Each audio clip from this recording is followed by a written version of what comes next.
안녕하세요. 시사건건 홀수영입니다. 자, 이번에 다룰 이야기는 정부가 의협과 합의를 한 이유입니다. 자, 정부가 의사협회와 합의를 했어요. 이걸 가지고 문재인 정부 지지자들은 속 터져합니다. 왜 의사들한테 꼬리를 내리냐? 180석의 힘은 도대체 언제 쓸 거냐? 이렇게 화를 내고 계시고, 전공의들은 하나도 건진 게 없지 않느냐? 왜 우리의 의견은 하나도 들어가지 않고 의사협회 최대집 네가 뭔데? 이런 합의를 하느냐? 자, 같은 합의를 가지고 서로 섭섭하다, 잘못됐다, 우리가 진 거다, 서로 그러고 있는 상황이에요. 그래서 이게 왜 이렇게 진행이 됐는지 찬찬히 들여다봤습니다. 결론부터 말씀드리면 의사들이 이긴 것은 아니다. 자, 이 표현이 좀 애매하죠. 정부가 이긴 거냐? 의사가 진 거냐? 그게 아니라 의사들이 이긴 것은 아니다. 제가 생각해도 좀 애매한 표현입니다. 근데 왜 이런 표현을 썼는지 이제부터 설명을 해드릴게요. 자, 일단은 합의문을 보시면 합의라는 단어가 들어가 있질 않아요. 협의라는 단어가 들어가 있습니다. 이 얘기는 무엇을 뜻할까요? 합의는 서로 간에 이해관계가 얽혀있는 사람들끼리 모여서 하나의 의견을 도출하지 않으면 이게 진행이 안 된다는 뜻이에요. 예를 들어 드릴게요. 국민의힘 여기와 민주당과 합의해서 도출하겠다라고 하는 것과 협의하겠다라는 것은 천지 차이입니다. 협의는 테이블에서 같이 얘기를 해보겠다. 하지만 의견이 도출되지 않았을 경우에는 다수결로 진행한다라는 거죠. 그래서 협의는 약간 생색내기, 명분 쌓기, 뭐 과도하게 해석하면 이 정도예요. 합의가 중요하죠. 그런데 정부와 의협의 합의문에는 협의라는 단어가 잔뜩 들어가 있습니다. 그 대신에 합의라는 단어는 들어가 있질 않아요. 그러니까 앞으로도 의사들과 함께 협의를 해 나가겠지만 계속 끌려다니는 모양새는 하지 않을 수 있게 됐다라는 거예요. 자, 그렇다고 해서 정부와 민주당 마음대로 막 할 수 있느냐? 그럴 수는 없을 겁니다. 왜냐하면 의사라는 직업군의 특성 때문이죠. 환자의 목숨을 다루는, 생명을 다루는 그런 직업이기 때문에 아무리 이 합의문에 합의라는 단어가 없다 하더라도 일방통행을 할 수는 없어요. 하지만 합의라는 단어가 들어가지 않았기 때문에 너무 무리한 요구를 할 때에는 강행할 수도 있다라는 여지가 남겨져 있는 그런 합의문이다 라고 생각하면 되겠습니다. 자, 문제는 지금 의대 정원을 늘리는 것 때문에 의사들이 진료 거부를 하고 강경투쟁 모드를 하고 있는데, 사실 중요한 부분이 따로 물밑에서 진행되고 있다, 이 말씀을 드리고 싶어요. 민주당, 문재인 정부가 답답하다라고 생각하시는 분들을 위해서 이 부분 알려드립니다. 전혀 이슈가 안 됐었기 때문에 모르는 분들이 많아요. 6월 22일에 민주당의 권칠승 의원이 법안을 하나 발의를 했더라고요. 이 법안이 뭐냐면 의사들이 강력범죄를 저질렀을 때 의사의 면허를 박탈하고 실형의 경우에는 5년, 집행유예의 경우에는 3년간 면허 죄취득을 막는 법안이 발의가 됐습니다. 또 중요한 게 보건복지부에서 의사의 범죄 사실을 공표할 수 있게 만들었어요. 그러니까 성 관련된 강력범죄라든지 우리가 알고 있는 사회통념상의 강력범죄, 이런 의사들이 누구인지 알게 되는 이런 법안이 지금 발의가 되어 있는 상황이라는 겁니다. 자, 의사들이 의사 면허를 너무 쉽게 다시 얻을 수 있어서 범죄자들이 의료행위를 계속하는 것에 대한 불만, 국민들의 불만이 굉장히 높은 상황이죠. 이걸 어느 정도 해소할 수 있는 법안이 발의되어 있습니다. 물론 여기에서도 완벽한 의사면허 박탈이 아니라 재취득 기간을 늘린 이런 법안이에요. 그래서 이걸로 성에 차지 않는 분들도 계실 수 있습니다. 하지만 하나씩 한 걸음씩 가자고요. 자, 거기에다가 정말 중요한 핵폭탄이 터졌습니다. 어떤 게 터졌냐면요. 9월 2일에 민주당의 서영석 의원이 약사법 개정안을 발의했어요. 이게 의사들이 가장 민감한 사안인데요. 바로 이 처방전에 써 있는 약, 이걸 건드린 겁니다. 자, 지금은 약사들이 의사의 처방전에 명시된 약이 없을 경우 내 약국에 의사가 타이레놀 이거를 줘라, 처방해줘라, 조제해줘라 라고 처방전에 쓰여 있다면 이걸 줘야 되는데 이게 없어. 그러면 비슷한 성분의 약을 줄 수 있느냐? 그러려면 의사의 허락을 다시 받아야 됩니다.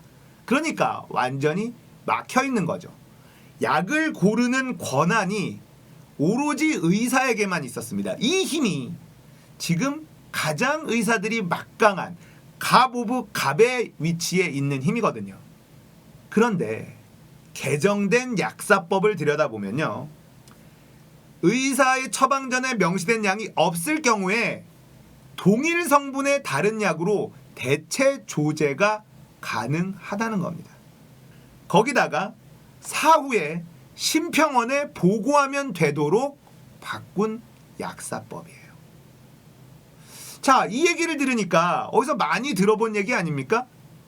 검찰과 경찰, 의사와 약사의 관계가 검찰과 경찰의 관계와 비슷하다고 보시면 돼요. 지금 검찰에게 쏠려 있는 너무 과도한 힘 때문에 검찰이 부패하고 있지 않습니까? 그래서 이 힘을 분산시키기 위해서 검경 수사권 조정, 공수처 설치 이런 걸 하려고 하는 겁니다. 자, 지금 개정된 약사법, 이건 검경 수사권 조정하고 비슷한 느낌이라고 보시면 될 거예요. 의사들에게만 있는 약을 선택할 수 있는 이 권리를 약사에게도 조금 나눠주는 법입니다. 힘을 살짝 옮김으로써 어느 정도 균형을 맞추려는 그런 개정안이라고 보시면 되겠습니다. 자, 이 얘기는 또 어디로 이어지냐면요. 8월에 경찰이 중해제약 리베이트, 이 사건 뉴스로 보신 분들 많을 거예요. 이게 좀 대형 사건인데요. 연루된 대학병원 의사가 최대 700명까지 간다는 이야기도 돌고 있어요. 사실 제약회사와 대형병원 의사들 간의 이 리베이트 문제는 공공연한 비밀이었죠. 제약회사의 영업사원들은 가방에 현찰을, 007 가방에 현찰을 들고 돌아다닌다라는 얘기도 다 퍼져 있는 공공연한 비밀. 비밀인데 다 아는 거야. 근데 이걸 아직까지 건드리지 않고 있었는데 이번에 경찰이 하나를 건드린 겁니다. 자, 저는 이 부분도 문재인 정부가 의사에게 쏠려 있는 과도한 힘을 견제하려는 것은 아닐까라는 생각도 해봤어요. 이건 잘 모르겠습니다. 경찰이 조사하다가 어떻게 걸려서 이거를 계속 조사하고 있는 건지, 정부 차원에서 이걸 하고 있는 건지 정확하게 알 수는 없습니다만, 흘러가는 내용을 보면 결국 의사들이 가지고 있는 절대적인 힘이 문재인 정부 들어서 조금 빠지게 될 거다라는 거죠. 자, 지금 공공의대 설치 그리고 의대 정원 수 늘리는 거, 자, 이거에 포커싱이 완전히 돼서 의사들도 이 부분만 이야기를 하고 있고 국민들도 이 부분만 들여다보고 있지만, 사실 중요한 건 의사들에게 과도한 권한이 있는 것 때문에 벌어지고 있는 사회의 부조리들, 자, 이 부분을 어떻게 해소할 것인가 라는 부분입니다. 모든 권한은 한쪽에 쏠리면 부패하게 된다. 이건 불변의 진리죠. 훌륭한 의사분들 너무너무 대한민국에 많이 있지만 결국 이 구조적인 문제를 해결하지 않으면 의사 집단이 존경받는 집단이 되기는 어려울 겁니다. 문재인 정부가 답답하다. 민주당이 답답하다.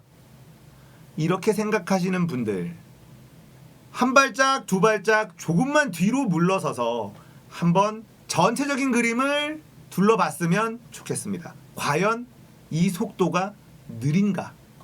대한민국의 기득권들, 그동안 공고하게 굳어져 있던 그들의 카르텔, 이 카르텔을 조금씩 부숴나가는 것은 결코 쉬운 일이 아니에요. 세상이 완전히 바뀌는 일이 뚝딱하고 벌어지겠습니까? 조금만 여유를 가지고 지켜보는 게 좋을 것 같아요.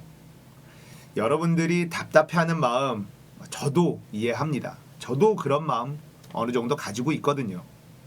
하지만 조금만 뒤로 물러서서 전체적인 그림을 보면 문재인 정부 임기 3년 좀 넘는 기간 동안 정말 많은 부분이 변화가 됐어요. 근데 대한민국 국민들은 이런 변화를 너무 빨리 받아들여요.